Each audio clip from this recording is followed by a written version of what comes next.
ሰላም ውድና የተከበራችሁ የሁሉም ሚዲያ ቤተሰቦች እንዴት ናችሁ? እንደ ሰላም ናችሁ ወይ? የቪዲዮስ ጀምሩ ላይክ፣ ሰብስክራይብ ማድረጋችሁን አትርሱ። ዛሬ እንግዲህ ስለ ክቡር ጠቅላይ ሚኒስተራችን ነው እንግዲህ የምናወራው። እንግዲህ ክቡር ጠቅላይ ሚኒስተራችን ለቅሶ ለመድረስ ከሀገር ወጥተዋል። የት ሀገር ነው የሄዱት? እንግዲህ አብረን እናያለን ማለት ነው። ያው እንግዲህ ክቡር ጠቅላይ ሚኒስተራችን እንግዲህ እሳቸው ወደ ስልጣን ከመጡ በኋላ በእውነት ሀገራችን ያለችበት ደረጃ የሀገራችን ሁኔታ እንደምታዩት ነው። እንግዲህ በጣም ደስ በሚል ሁኔታ እንግዲህ ሀገራችን ሰላም እየሆነች ነው። እንግዲህ በየቦታው ታያላችሁ፣ የምታዩት ነገር አለ በየቦታው። ለምን እንግዲህ ሀገራችን ወደ ሰሜኑ ክፍሉን ብትሄዱ እንግዲህ ሁሉ ነገር ሰላም ነው። ሰው እንደፈለገ ይወጣል ይገባል እና ሀገራቸውን ሰላም አድርገው እንግዲህ ክቡር ጠቅላይ ሚኒስተራችን እውነት ለመናገር በቃ የሆነች ነገር ከኢትዮጵያ ውጭ የሆነች ነገር ሲል ለቅሶም ሲኖር አንዳንድ ነገር ባለፈው ታስታውሳላችሁ የእስራኤልና የፍልስጤም ጦርነት ጊዜ በቃ መግለጫ ለመስጠት በጣም ፈጣን ናቸው። በእውነት ከሀገር ውጭ ሲሆን በጣም ነው የሚፈጥኑት። ማንም አይቀድማቸውም። ሀዘን ሲደርሱ ለቅሶ ሲደርሱ እንደምታውቁት ያው ሀገራቸውን ግን በአሩሲም በተለያየ በኦሮሚያ ክልል በየቦታው እንግዲህ ሁልጊዜ ያው የምትሰሙት ነገር አለ፣ ታያላችሁ፣ ትሰማላችሁ። አንዲት ቀን ተስተው እንኳን ያው መግለጫ ሰጥተው አያውቁም። ነገር ግን ከኢትዮጵያ ውጭ የሆነ ነገር ሲኖር በቃ ፈጥነው አሁንማ ጭራሽ ብድግ ብለው ነው በቃ ሄደው ሊያስተሳዝኑ ኳታር ዶሃ ገብተዋል ማለት ነው። እንግዲህ የኳታር ዶሃ ያው መንግስት ጠቅላይ ሚኒስተር ነው የሚባለው እሱ እንግዲህ አርፈዋልና እንግዲህ ለቅሶ ለመድረስ ኳታር ዶሃ ገብተዋል። እና አስቡት እንግዲህ የእውነት ክቡር ጠቅላይ ሚኒስተራችን እንደምታውቋቸው ወደዚች ዓለም ወደ ኢትዮጵያ ጠቅላይ ሚኒስተር ከሆኑባት ቀን ጀምሮ በቃ ገና ከመጀመሪያው ጀምሮ አስቡት እንግዲህ ገና መጀመሪያ ልክ በቃ ሲተዋወቁ ህዝቡን ሲተዋወቁ ገና ከመጀመሪያው ጀምሮ የመጡበትን ደረጃ አይታቸዋል። ገና ከመጀመሪያ ገና ማለት ነው ሀ ብለው ሲገቡ ጀምረው እንግዲህ በጣም ነው በቃ ሰላም የነበረው ማለት ነው። እና አሁንም እያያችሁ ነው ሀገራችን ያለችበትን ሁኔታ በጣም ታያላችሁ፣ ትመለከታላችሁ። እና እንግዲህ ሀገራችንን ሰላም አድርገው እንደዚህ በየቀጠናው በየአካባቢው በየክፍለ ሀገሩ ሰላም አድርገው እንግዲህ ባለፈው ታስታውሳላችሁ የሰላም አምባሳደር የሰላም ሚኒስተር ነው ተብሎ እንግዲህ ወደ ኖርዌይ ሽልማት ተሸልመዋል። ታውቃላችሁ እንደመጡ አካባቢ እንዲሁም ባለው አሁን ደግሞ በቅርቡ ደግሞ የሆነ ሽልማት የምን ሽልማት እንደሆነ አላውቅም፣ ያው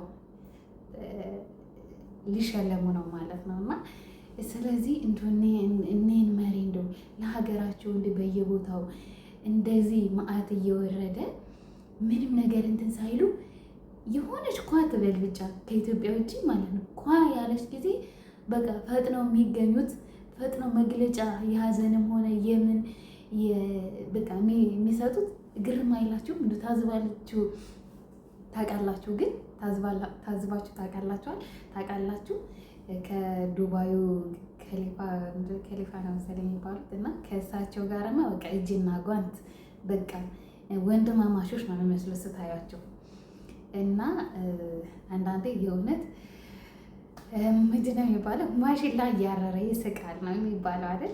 እና ግርም ብሎኝ እኮ ነው እንደው ትዝብቴ በቃ ማለት ታዘብኳቸው። እንደው በእውነት ጠቅላያችንን አይታቸዋል። እንግዲህ እሳቸው ወደዚች ከመጡ በኋላ ሀገራችን አትክልት ሲጀመር ሀገራችን ለምለም ናት፣ ግን በቃ ችግኝ ተከላ ነው። በቃ ክረምት በመጣ ቁጥር አሁን ታያላችሁ እንግዲህ በጣም ስንት ሚሊየን ችግኝ ተከልን እየተባለ እንግዲህ በየዜናው ታደምጣላችሁ። እና እንግዲህ እሳቸው ከመጡ በኋላ በእውነት ያው ከተማን ማደስ ከተማን ማሸብረቅ እንደዚህ ማሳመር ማንም ሰው አይጠላም። ነገር ግን ሰው እንደዚህ እንደ ቅጠል እየረገፈ ሰው ቤት ውስጥ እያለ ቤቱ እየፈረሰ ሳይሆን በስርዓት ሀገራችን ብትለማ ሀገራችን ብታምር ብታብብ ማንም ሰው አይጠላም። ነገር ግን በተለያዩ ሀገራት እንግዲህ የሆነ የቆዩ ቤቶች ሲፈርሱ ያው ሌላ ቤት ተሰጥቷቸው እንደዛ አድርገው ነው ሰው የሚያድሱ ታውቃላችሁ። ባለፈው አመት አሁን ይህን ሰሞን እንኳን ፈረሳ ነው ሰምቼ አላውቅም። ይህን ሰሞን ግን ታስታውሳላችሁ፣ በክረምት እንደዚህ እቃቸውን ተሸክመው ልጅ አዝለው እዛው ቤታቸው ውስጥ ቁጭ እንዳሉ እየፈረሰባቸው በጣም የሚያሳዝን በእግር ይሄ መኪናው ቤት የሚያፈርሰው መኪና አለ አይደለ?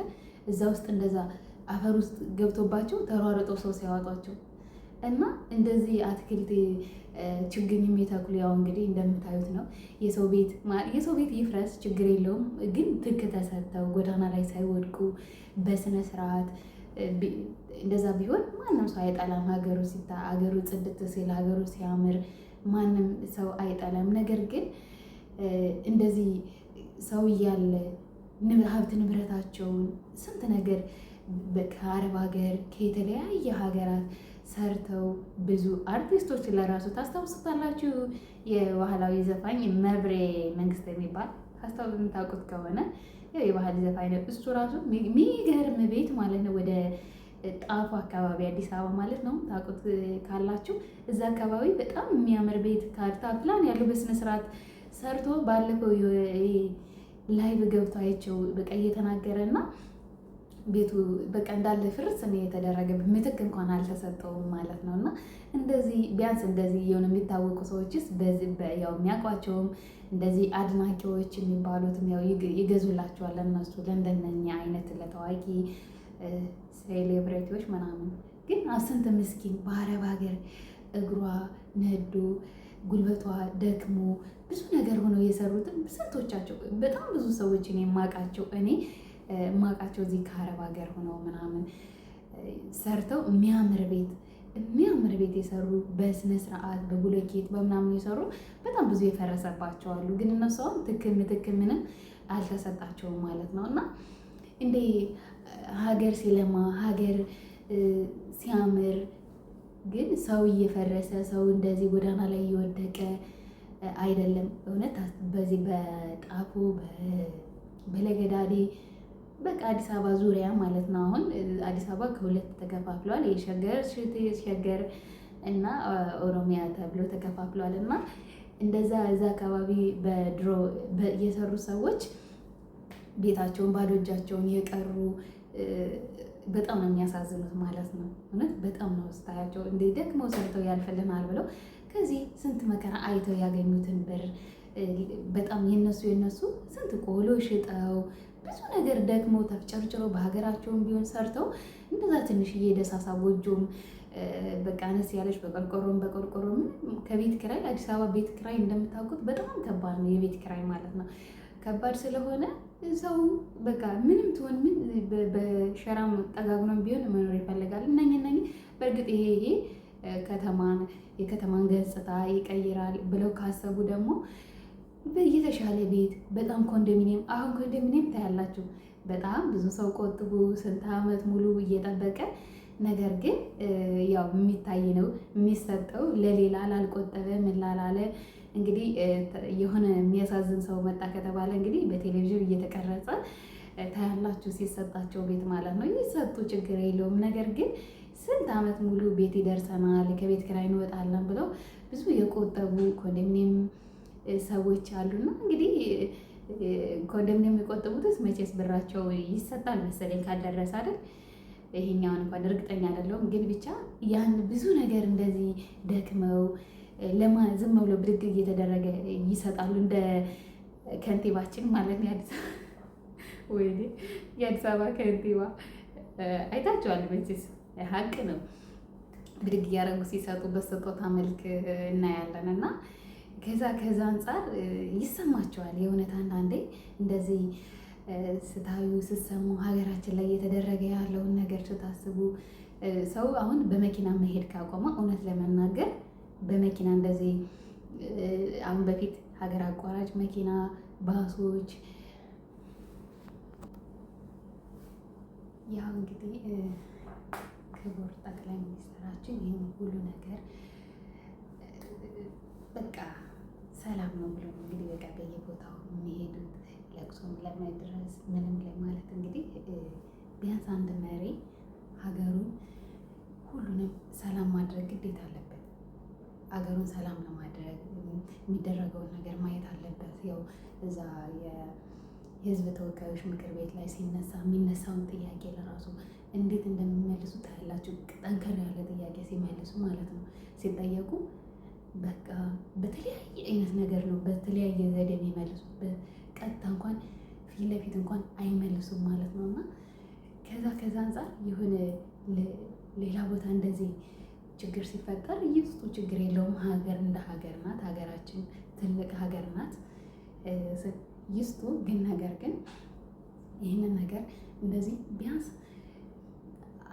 በየቦታው የተፈነቃቀሉትን ተፈናቅለው አሁን ደብረ ብርሃን አካባቢ በተለያየ እስካሁን ቤት እንኳን ያለ ወደ ቤታቸው ያልተመለሱ በኦሮሚያ ክልል ላይ ተፈነቃቅለው በየቦታው እንግዲህ ብትንትን ብለው ጎንደር ላይ አካባቢ ጎንደር አሉ ቀበሮ ሜዳ የሚባል እዛ ላይ በጣም ብዙ የሚያሳዝኑ ህፃናት በቆርቆሮ ተሰርቶላቸው እዛው ያለው አሉና በየቦታው በቃ ሀገራችን እንግዲህ ጠቅላይ ሚኒስትሩ ወደ ስልጣን ከመጡባት ቀን እለት ጀምሮ አንድ ቀን እውነት አንድ ቀን ሰላም ሰምታችሁ ታውቃላችሁ? መጀመሪያ እንደመጡ አካባቢ እንዴት ህዝቡ እንዴት አድርጎ እንደተቀበላቸው ታስታውሳላችሁ? ግልብጥ ብሎ የኢትዮጵያ ህዝብ ሲቀበላቸው ማለት ነው። በየቦታው ሰልፉን ታስታውሳላችሁ። እና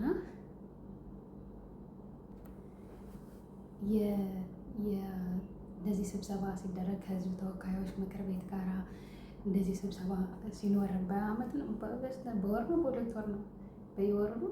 በዛ ሰዓት እንኳን ልክ እንደ ተከታታይ ድራማ ወይም ደግሞ እንደ ኳስ እንዴት ሰው በጉጉት ነበር ሲጠብቃቸው። መጀመሪያ አካባቢ ታውቃላችሁ ፓርላማ ውይይት አለ ሲባል ማለት ውይይት ነው የሚባለው ፓርላማ ስብሰባ በሚኖር ሰዓት እና አሁን ግን ሰው አንዳንዴ ህዝቡን የሆነ እንደ ድሮ አይደለም አሁን ያለው ህዝብ ማለት ነው። እና ሁሉም በየቤቱ ጸጥ ብሎ ቆስሎ ዝም ብሎ ነው ያለው። እና በጣም አንዳንዴ ስታስቡት እውነት አቀባበሉ በጣም ነበር አሪፍ አድርጎ ነበር ህዝቡ በነቂስ ወጥቶ የተቀበላቸው እንደምታውቁት መጀመሪያ እንደመጡ አካባቢ እና እንደው በዛ በተወደዱበት መንገድ ቢቀጥሉ ሀገራችንን እንደዚህ ሰላም ቢትወን የሁሉም ሰው ደስ ይለው ነበረ። እና አሁን ግን እንደምታዩት ነው።